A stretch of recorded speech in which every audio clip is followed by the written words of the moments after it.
Everyone who thirsts, come to the waters. Come and eat.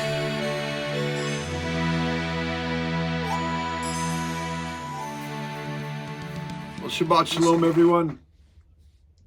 And I'm dressed in a particular way today. It's the last day of the Feast of Unleavened Bread. And so I'm kind of dressed in my first century garb, if you will. But will more about that later. It's actually for the next talk that I want to give. So anyway, Shabbat Shalom, everybody. It's good to come before you again. And I want to talk about some things regarding, this is the last day of the Feast of Unleavened Bread. Hag Matzot is the Hebrew name for the Feast of Unleavened Bread, 2024. And I want to emphasize again, I talked about this last week, but the feasts or the Sabbaths of Yehovah are in part, and a big part, of the rails of the train track that kind of keep us moving in the right direction. They not only commemorate past historical events in our history as redeemed Israelites, grafted in Israelites, part of the Commonwealth, the nation, the citizenship of Israel, no longer Gentiles without God and without hope.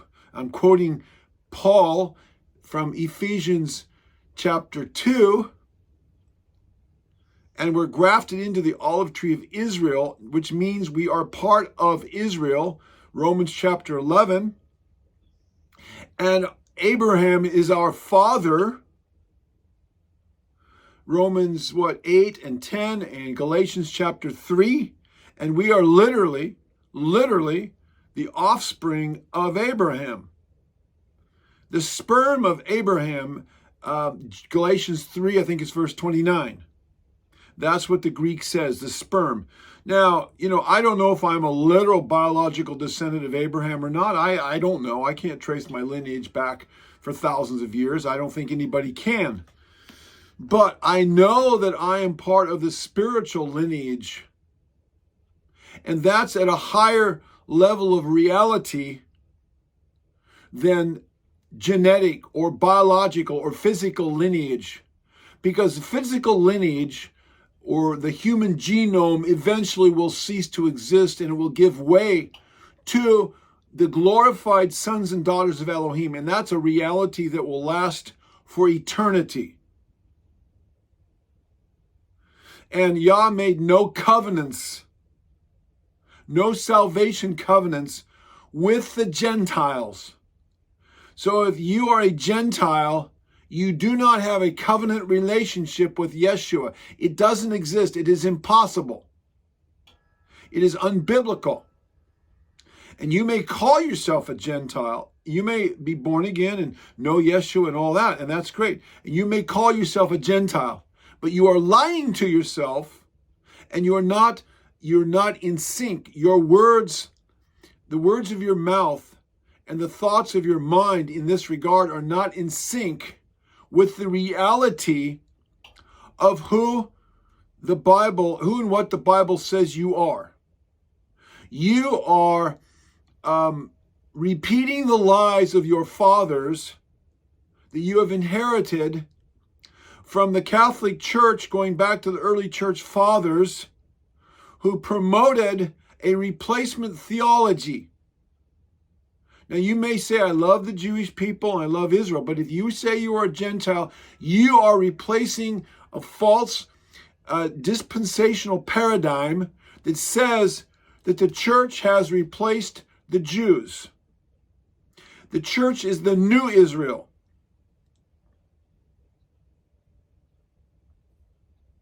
And I'm not going to get into a discussion of that, but nobody has replaced Israel. Now, all Israel still has to come through the Jewish Messiah, Yeshua. And after we do that, we are no longer the old Israel. We are the new Israel. But that's not replacement theology. That's taking Israel, the literal biological Israel, expanding it out and then it is elevating it to the higher level, which is eventually that Israel whose names are written in the Lamb's Book of Life will become adopted into the family of Elohim and the glorified sons and daughters of Elohim, the forever family of Elohim. That's the ultimate Israel. That's ultimately, being a son of Abraham, a son of faith, or a daughter. Anyway, I'm not going to, we could talk a long time about that, but we need to get that in our minds of who we really are. And like I like to say, there is no Gentile gate in the New Jerusalem. It's not there. There's no gate over the New Jerusalem. Revelation 21:12, it says Gentile. They are all named after 12 tribes of Israel. So whatever tribe you're grafted into, that's what the gate that you will go through to get into Jerusalem. Okay, so we need the rails of our faith to keep us, of the feast days, to keep us moving in the direction. So the feast days are commemorative of past events in biblical history, but not all the feast days. The fall feast days are prophetic of future events. And some of the spring feast days are prophetic of future events too. So we can't say that all the feast days and all the ramifications of the feast days are all prophetic or historical or commemorative, because some of them commemorate future events. You say, how can you commemorate future events because they haven't happened yet? Well, in the natural, that's impossible. We don't have national holidays or birthdays or anniversaries that commemorate future events. Why? Because we can't predict the future. So how can we have something to commemorate something that we don't know if it's going to happen or not? But the beautiful thing about the feast days is the word of Elohim predicts certain events that are going to happen, and we get to live and commemorate them and rejoice in them now, and they're the shadows of things to come. We'll get into that a little bit later in the next talk too, because that's Colossians 2:16-17. And the early church fathers said, see, these are shadows of things to come, and now that we have Jesus, we don't need these shadows anymore. The new moons, the Sabbaths, the feasts, and those kinds of things. What they neglected to understand, and which the church has continued down to this era to repeat these lies, is that yes, Yeshua is ultimately, these all point to him, but they don't all point to his first coming. Some of them point to his second coming, which hasn't happened yet. So you can't say that they have been fulfilled and they are now irrelevant. That's the stupidity of the early church fathers, in this regard at least. The stupidity, the ignorance, the naivety, and the anti-Semitic theology and the hatred for the Jews that some of these early church fathers manifested. But I'm getting ahead of the game. We're going to save that for the next talk. And so we need the rails of the faith to keep us going, because these are steps in our salvation. The feast days are. The Feast of Unleavened Bread is only the second step. There's 5 more steps beyond that, culminating in Hag HaMatzot. Not Hag HaMatzot, that's what we're doing. In Shemini Atzeret, which is the new heavens and the new earth. And that's eternity, and that hasn't happened yet. And before that, you have to have the millennium. That's the picture, and the marriage supper of the Lamb. That's the Feast of Tabernacles, or Sukkot, Chag HaSukkot. And then before that, you have to have the second coming of Yeshua, and that's Yom Teruah and the Day of Atonement, Yom HaKippurim. And we could, talk at length about these, but I'm not going to in this teaching. We've already done that many times. So these rails of our faith are very important to keep us going in the right direction. Now we see that. And we go around yearly, cyclically, to review these things, to renew ourselves in these this understanding and to teach them to the next generation, who then will pass them hopefully to the next generation, and the faith perpetuates itself. So these rituals that we do are very important. And like I've said before, the church, let's say at least the Protestant church, has done away with all the rituals except baptism and communion. And those are awesome rituals. And I believe in those rituals. They're biblical. And then the Catholic Church and the more Orthodox or the mainline denominational churches, they have kept a lot of the rituals, but they have made their own rituals, and they've gotten rid of the biblical rituals. And they've supplanted those rituals, the biblical rituals, with man-made rituals. And therefore they have made of none effect the word of Elohim by their traditions. So it's a whole new religion in many respects. So, you walk into, let's say, for example, a Catholic cathedral or basilica or a church, and it's kind of laid out like the tabernacle. They've got the holy place, and then they've got the Holy of Holies. That's where the altar is and all that. And you kind of have that in your, a lot of your churches too. But it's really, it's not like the tabernacle. They try to pattern it. The Catholic Church, they even the Pope dresses in a yarmulke, which is not even biblical.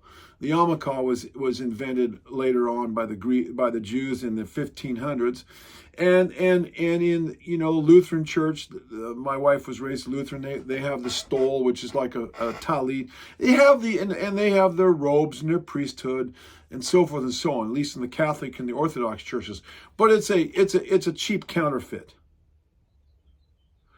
to give them an air of legitimacy, but it's a cheap counterfeit. It's not biblical in most respects. And they certainly have let go of the feasts and the Sabbaths, which are a sign between Yehovah and his people. Exodus 31, 13 and 17, and Ezekiel 20, 12 and 20. They are a sign, an oat. That's the Hebrew word, a visible sign. That's what the Hebrew word sign or oat means. It means a visible sign, something that you can see. It's not an invisible sign. It's not something that you do in your head or your heart. You do it in your head and your heart. But this Christianity has replaced a lot of the things that were things that you did. And they say, oh, well, we don't have to do the Sabbath anymore. Every day is a Sabbath. Every day we worship, God. Well, that's a lie. Most people don't. Most Christians, go live their lives, typically, not all, but most. It's a cultural thing. It's what they do when they go to church or, whatever. But it's not what they do primarily every day of their life. A lot of Christians, there's not a lot of difference between how they live and how the heathens live. Now, I'm not talking about Christians that really take their walk seriously. There are people that do that, and Yah bless them for that. And their reward will not be taken away from them. But the Sabbath is a visible sign. It's not, you can't spiritualize it away. You can't spiritualize away the biblical feasts. You can't spiritualize away the dietary laws. You can't spiritualize away some of these aspects that are literal. You can't. Now, the church is very good about not spiritualizing away adultery or fornication or honoring your parents or tithing. Oh, we can't spiritualize that one away, because if I was a pastor, now I'd have to go out and actually get a real job and earn my own living, because now I can't live off the fat of the lamb and the fat of the land and make my living from the people's tithes and offerings. So they pick and choose which ones they want to do literally and which ones they want to do, they spiritualize away. And that's a whole nother discussion. But anyway, the Feast of Unleavened Bread. Yes, we literally put leavening out of our houses. Yes, it's a spiritual reality, but by actually doing that, it teaches us about things. So, my wife and I, we put the leavening out of our house. And since then, we found a couple things that had leavening in them right in our refrigerator in our kitchen that we had to throw away. I found something 2 days ago, or yesterday, last night. There was a thing there right on the counter. It was hiding behind some other stuff. And I'm like, oh. And so garbage day is today, so I took it out and put it in the garbage can, and now it's gone. That teaches us, and this is the lesson, that, no matter how hard you try to put sin out of your life, it will still be there. We need the grace and the mercy of Jehovah.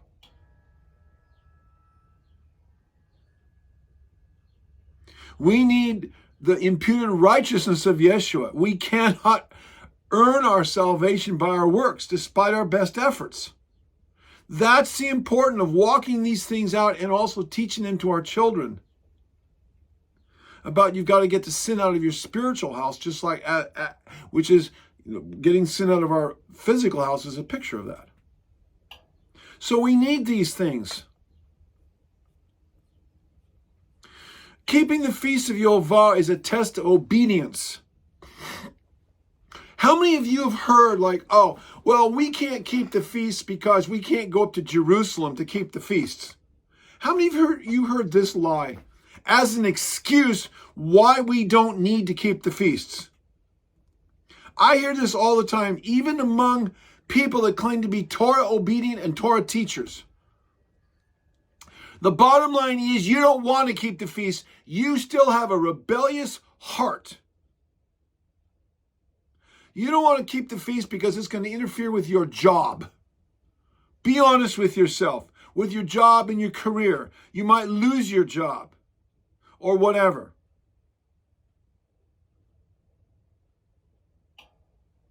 Ezekiel 20, verse 10 says, let me just say this. First of all, for hundreds of years, the people of Israel did not keep the feast in Jerusalem until David conquered Jerusalem. Well, you say, they couldn't keep the feast until they went into the promised land. Well, they kept the feast of Passover in Egypt. That wasn't the promised land. That's a picture of the world, folks. And Paul said to the Corinthians, let us keep, I think that's 1 Corinthians 5, verse 7. Let us keep the feast of unleavened bread. And he's talking to the Corinthians in a Greek city, hundreds of miles from Jerusalem. Oh, but the children of Israel did not keep the feasts in Egypt, in the wilderness. They didn't keep the feast until they got into the promised land. You're right. And why did they not keep the feasts while they were in the wilderness? And remember, the wilderness is a picture of our spiritual life as we are going through the wilderness of our physical existence en route to the promised land. Why did they not keep? Was it because Yah told them that they didn't have to? No, not at all. Turn to Ezekiel chapter 20, verse 10. Therefore I made them go out of the land of Egypt and brought them into the wilderness. I gave them my statutes and showed them my judgments, which if a man does, he shall live by them. Moreover, I also gave them my Sabbaths, plural, the weekly Sabbath and the biblical feasts, to be a sign between them and me. So not only the weekly Sabbath, but the feasts are a sign, a visible sign between Yehovah and his people. And that sign has not changed. There are other signs. The blood of Yeshua is a sign. But he didn't take away this sign. Be a sign between, this is verse 12, Ezekiel 20, to be a sign between them and me, that they might know that I am Yehovah who sanctifies them. Yet the house of Israel rebelled against me in the wilderness. They did not walk in my statutes and my statutes. They despised my judgments, which if a man does, he shall live by them. And they greatly defiled my Sabbaths. Yes, Yehovah gave them his Sabbaths, but they refused to keep them. You know, Moses could teach the people. Aaron could teach the people. I can teach my children. I can preach to the congregation. I can preach to people. You can preach. You can set an example for your children or your husband or your wife or whatever. But it's up to them to keep it. You can't force people to do something they don't want to do. You can do it. Really, ultimately, you're the only one that you have control over. So no doubt Moses and the priests taught the people, but they couldn't get them to obey them.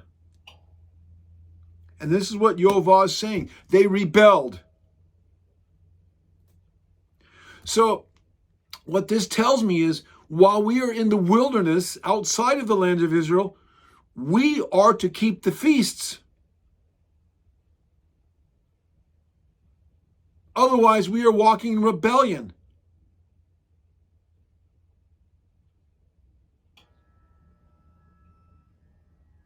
It's very sad.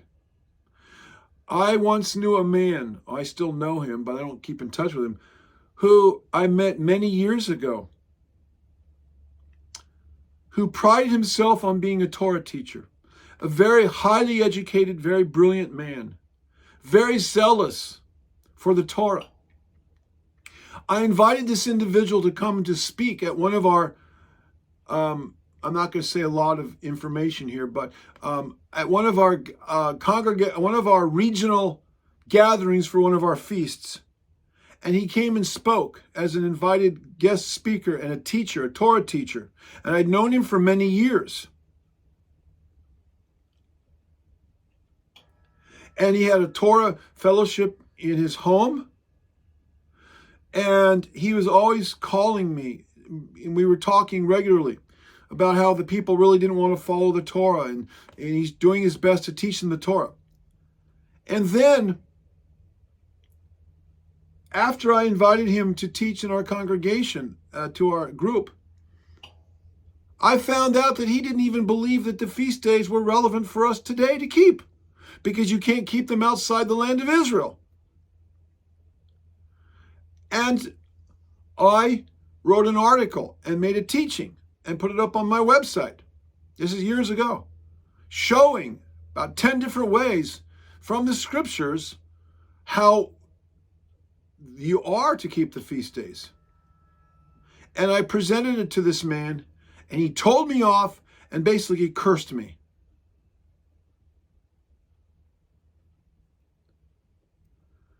I go like, wow, what is this all about? And then we lost contact. And in the meantime, this man was very wealthy. He built a huge house. He's an older man. He was retired, but he still had a business on the side that he did, semi-retired. And he built this huge house. I saw a picture of it. It had he had a ranch, a lot of land. And he built this house. It had 50, he bragged to me, it had 50 doors in this house. 50. This place was probably a 6,000 square foot house. 4,000 to 6,000. I saw a picture of it. Huge, multi-storied. And it was going to be Yah had revealed to him it was going to be a refuge for pastors, for burned out Christian pastors to come and be a place of refuge where they could get renewed. That was his dream. And, he had been receiving a lot of prophetic revelation. Well, recently he called me. He's now like almost 80 or somewhere in there. Oh, I don't know. He's in his 70s. I don't know how old he is. Maybe he's 75. I don't know.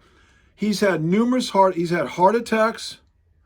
I thought I was talking to a 90-year-old man. His health, he's been in now the hospital. His health is like, I don't know what's happened.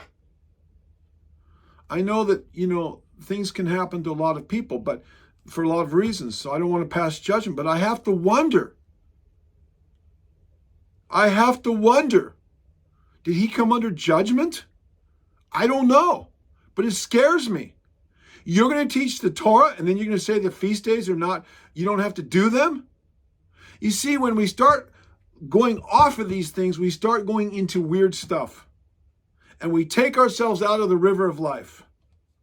And Ezekiel 20 here says, if you go on a little bit, he talks about walk in, verse 19, walk in my statutes and keep my judgments and do them and sanctify my Sabbaths, and they will be a sign between me and you. This is the second time he mentions this. And he says, nevertheless, I withdrew my hand and acted. He says, you profaned my Sabbaths. I will pour out my fury on them and fulfill my anger against them in the wilderness.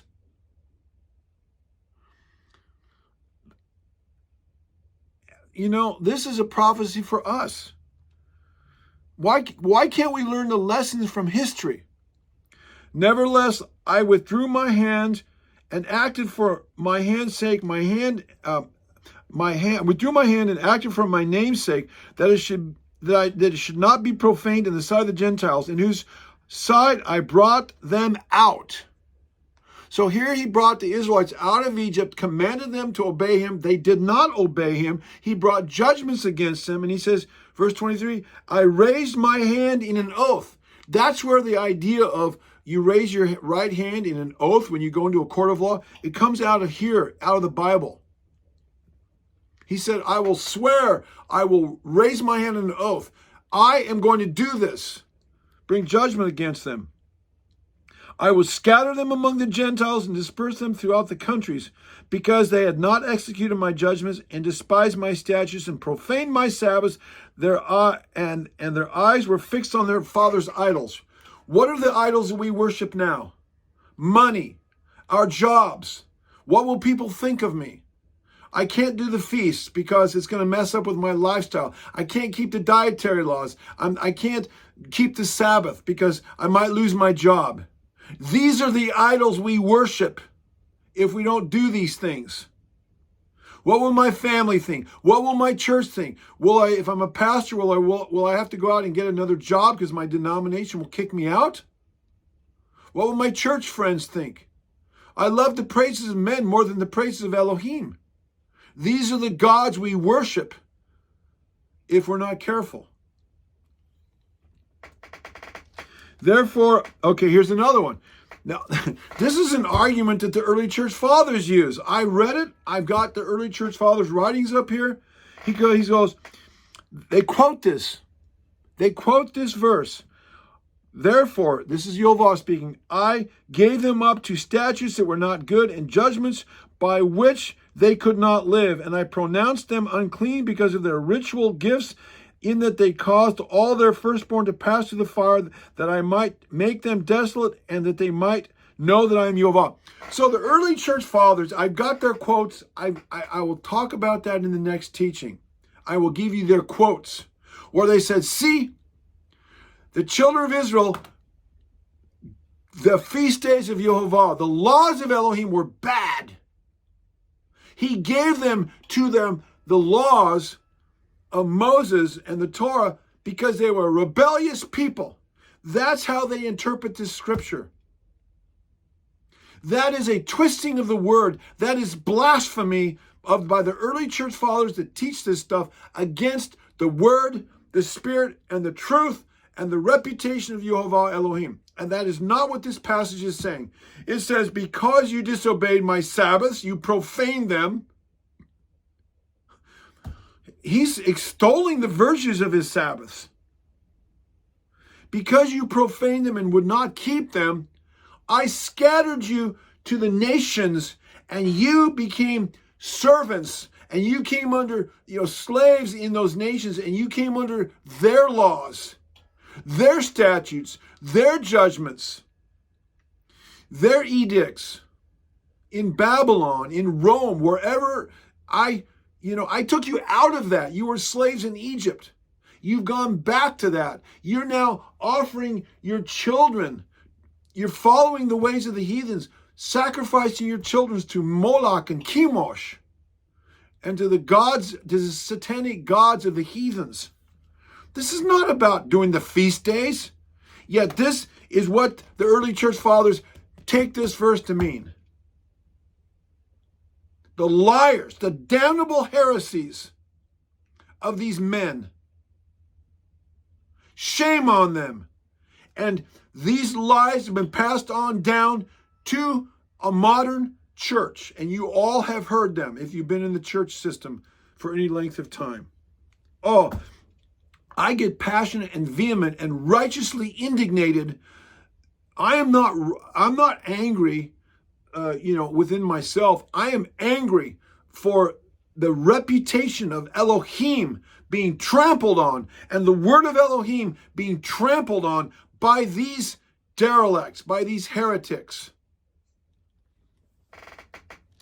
Your fathers blasphemed me by being unfaithful to me. And the early church fathers in the areas where they address these issues have done the same.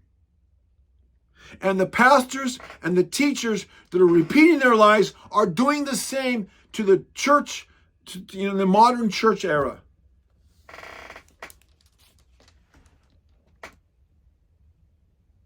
Now let's skip over to verse 33. As I live, says Adonai Yehovah, surely with a mighty hand, with an outstretched arm, and fury poured out, I will rule over you. I will bring you out from the people and gather you out of the countries where you were scattered. There are Christians all over the world, Jews all over the world, the lost sheep of the house of Israel all over the world. With a mighty hand, with an outstretched arm, and with fury poured out, I will bring you into the wilderness of the peoples. That's where we are at right now. We are scattered all over the place. I am talking to people through Rumble and through YouTube and on the Zoom meeting from multiple countries all over the world. Many of you don't even have fellowships to attend. So you have to do it virtually or whatever. We're scattered. There I will plead my case with you face to face, just as I pleaded my case with your fathers in the wilderness of the land of Egypt. Yeah, he gave them statutes and judgments and laws and Sabbaths as a sign which they would not obey. So I will plead my case with you. He's saying, obey me. Come out of Babylon. Obey me. Obey. Return to the ancient paths, the good paths. Well, that's Jeremiah 6:19. That I taught you. Return to the faith of your fathers. Malachi 4, 2 through 4 through the whole chapter. Return to the law of Moses that I gave, or my Torah that I gave at Mount Sinai to Moses and the Israelites. Turn your hearts back to the fathers of your faith before that great and terrible day of the Lord, that I will smite the earth and the wicked will be ashes under the feet of the righteous. And he says, verse 37, I will make you to pass under the rod and will bring you into the bond of the covenant. Oh, yes. The covenant. In Ephesians 2, Yehovah through Paul, inspiration of the Ruach, the Holy Spirit, says that the Gentiles were aliens from the covenants of promise. That's the Abrahamic covenant and the new covenant. And the Mosaic covenant. All of them. They all apply to us. And that's a whole nother discussion. Not just the new covenant, all of them. The new covenant encompasses all of them, but at a higher level. And not doing away with anything. Because including the Levitical sacrificial system and the priesthood, those are still in effect today. But at a higher level, through Yeshua the Messiah and the cross. Those were the things that were shadows and types of things to come. And now that Yeshua is here, the book of Hebrews says, those things we don't need. Because Yeshua is the higher level, and those all pointed to the cross and to his work and to him being our great high priest. So we don't need a Levitical priesthood. We don't need animal sacrifice, because those were the way markers. Those were the signs that pointed to the ultimate reality. But the Sabbath and the feasts, we still need those.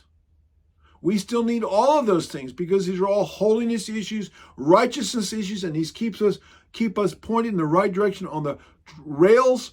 They're the rails of our faith that keep us pointed in the right direction, spiritually.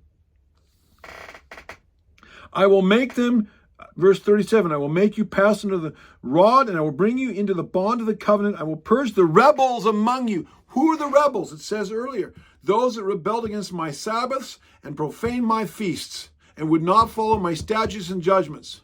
And that includes anybody in the church or any messianic or Torah obedient person who refuses to obey Yehovah Elohim.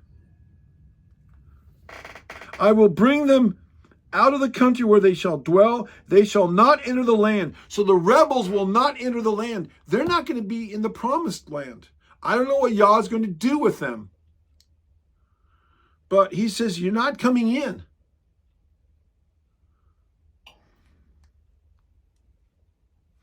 As for you, O house of Israel, thus says Adonai Yehovah, go serve every one of you his idols. And the idols right now are in the idols of our minds and our hearts, our own thoughts and ideas by which we do away with the word of Elohim. And hereafter, if you will not obey me, but profane my holy name, no more with your gifts, but profane no more with your gifts and your idols. And he goes on and on. So, this is where we're at today. So the feast days are for us. And it's a test of whether we will be obedient or not. Now, I think the last point I want to cover here, there are 2 points. Matzah is called the bread of affliction. That's a hard one for us to wrap our brain around because I like matzah. Actually, my wife is gluten-free, so we get the gluten-free matzah. And it's delicious. It's like dessert to me. I put a little butter on it and sprinkle a little garlic on it, garlic salt, and some people put honey or jam. And to me, it's not the bread of affliction. Yeah, exactly. Anna's holding up a box of gluten-free matzah. That's the best stuff. Anyway, you got to get it with the salted version, otherwise it tastes like cardboard. But to me, this is not the bread of affliction. So how do we view it as the bread of affliction? We've got to put ourselves back in that day, back in the first century. So every day, they couldn't go to Trader Joe's or Costco or wherever you go and get food from all over the world and live like kings. Okay? They basically had very simple diets. And the freshly baked bread in the morning, I grew up on a farm. We ground our own flour and we made our own bread. And when Mom would make freshly baked bread, and I'd cut some of it fresh out of the oven, and then I'd spread some of the butter that we churned by hand from the cream that we got from the raw milk dairy, and put it on there, and put some of the honey that we got from our own beehives on that bread. There's not a whole lot that tastes better than that. You know what I mean? Some of you that have baked bread. I mean, you go by a bakery where they're baking fresh bread. What a delightful smell. This was like the choice food that they ate. And maybe they had, I don't know what else they ate. Dried figs and raisins and dates and I don't know, leeks and garlic and stuff like that. But they didn't have, this was like really, really special. And so when they mixed the flour and the oil and the water and a little bit of salt together and just pan fried it and made flatbread, that was a bread of affliction. That was not this nice lumpy sourdough type bread that they normally made. And this was like their main staple. So this was for a week. Like, oh man, I can't wait to get back to that good bread. So we need to consider that, the bread of affliction, and I'm not going to go into a long dissertation about this, but, our wilderness life, our bread of affliction is something different. It's not necessarily matzah. Our bread of affliction may be having to live in this world. Listen to our neighbors. This morning I'm listening to I got in a neighborhood and the lawnmowers and the blowers were all going. It was loud and noisy. There's trains and there's airplanes and there's the freeway. To me, that's my bread of affliction. My bread of affliction is Today was garbage day, so the garbage trucks were coming through 3 times, get the yard debris, to get the recyclables, to get the garbage. I had to listen to all that. That's my bread of affliction, living in this world, having to, be taxed and having to deal with the spirit of Antichrist that's all around me, and all the politics and all the stuff the government's trying to put on you, and abridge your civil liberties, and all the struggles of daily life in the wilderness. That's our bread of affliction. It may be dealing with unconverted mates, or children that are not walking as they should, or other family members, or working in a job situation where you're having to deal with heathens, or whatever. Health issues because of our forefathers have not treated their bodies correctly, and so because of epigenetics and other things, we are now suffering the consequences of generations of sinful living. I don't know what it might be. It may be even past mistakes that we've made, past marriages, divorces, health issues. Maybe we were, in our past life, we were involved in criminality or drugs or addictions, whatever. And we've got the scars and the wounds. We're a broken, hurting people.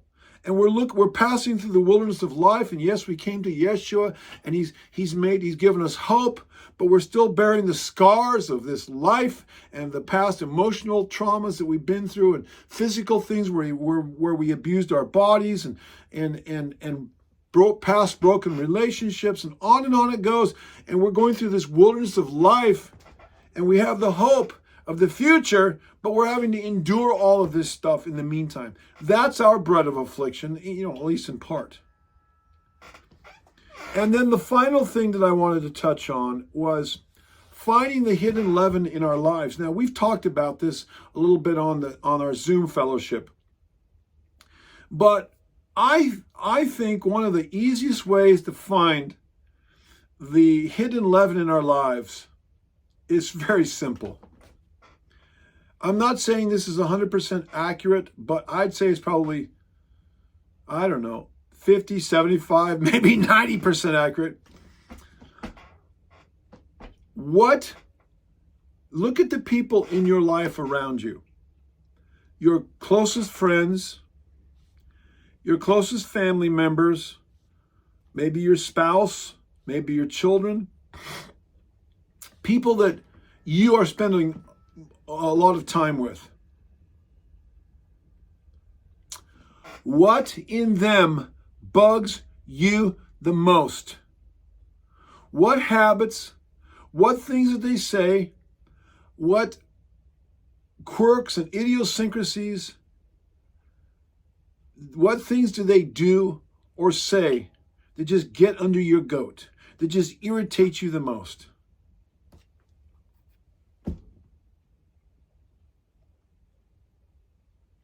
Think about it. That's probably what you're guilty of yourself. That's why it bugs you so badly. I'm not saying this always works, but Yeshua says, judge not that you be judged, because you are, you've got the beam in your own eye, and you're trying to pick out the mote in your brother's eye. Romans 2, Paul says, who art thou, O man, who judges another? You are inexcusable because you are guilty of the same thing. Now, if I get upset because of abortion, or because of adultery or fornication, or somebody lying to me or whatever, okay, those are, blatant things that I don't do, or I try not, well, I don't do, I try not to lie. I don't do those other things. So, you're probably not guilty of that, but I'm talking about the little hidden leaven things, the little traits and little tiny things like that. I have to remember that in my relationship with my wife and my children. Like, I'm probably guilty of the same thing. When we get angry with others, it is often, or impatient, when we get angry or impatient with others, or they irritate us, it is often an indication of a character weakness within ourselves that we refuse to face and take personal responsibility for. And it's a sort of a defense mechanism and a form of self-justification. When I get angry with them, I'm deflecting onto them my own sin and inadequacy. And I'm focusing on the other person's fault instead of on my own.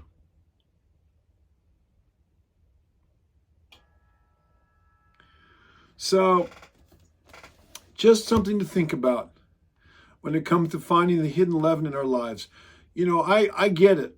When you come to Yeshua and you really walk the walk, you know, maybe you were a rapist, an adulterer, a fornicator, a drug addict, a drunkard, a liar, a thief, a murderer, a criminal, you name it. All those things in your past. And you've been gloriously delivered from all of that. That's beautiful.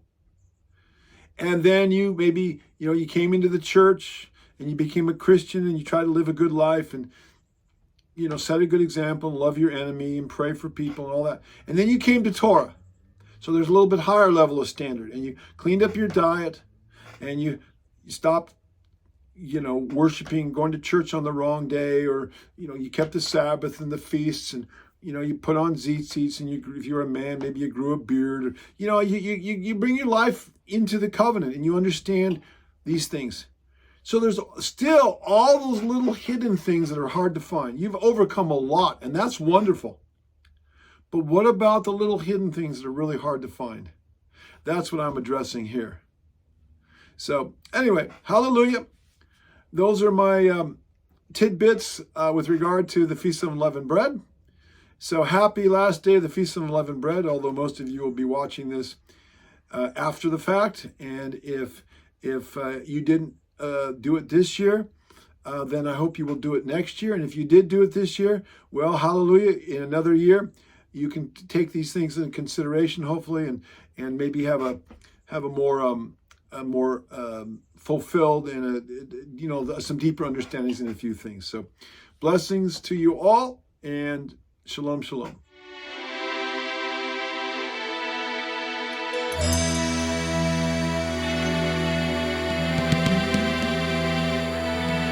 Come, everyone who thirsts. Come to the waters.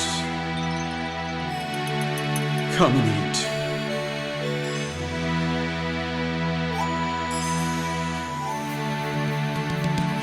Listen diligently to me, and eat what is good,